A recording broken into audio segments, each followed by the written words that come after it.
Ang produktong ito ay gawa sa matigas na kahoy na tinatawag na monkey pad na kung saan ito ay nagsisilbing isa sa mga katutubong produkto ng Pilipinas.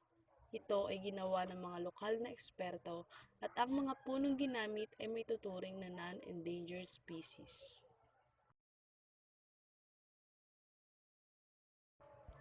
Ang nito ay swak na swak sa paggawa ng mga basket, tray at iba pang uri ng pandisenyo sa bahay. Ito ay ginawa ng mga artisan mula sa Aklan.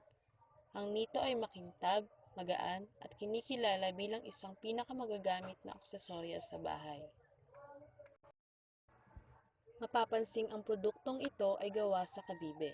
Iba't ibang uri ng kabibe ang ginamit sa orasang ito. Sa kabilang banda, ang picture frame na ito ay gawa sa kabibe na tinatawag na trocus shell.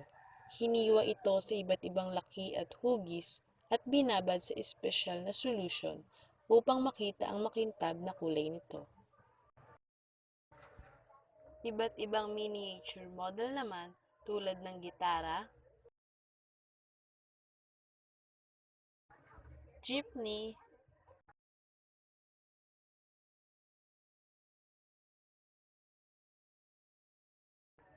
bangka, at kalesa ang kakikitaan ng kahusayan at kagalingan sa paggawa dito sa kultura Filipino. Bukod pa rito, mayroon ding ilang mga pangdekorasyon sa bahay na gawa sa matitibay na kahoy tulad ng akasya na kung saan isa ito sa mga may pagmamalaki ng mga Pilipino dahil sa angkin nilang kagandahan at husay sa larangan ng paggawa.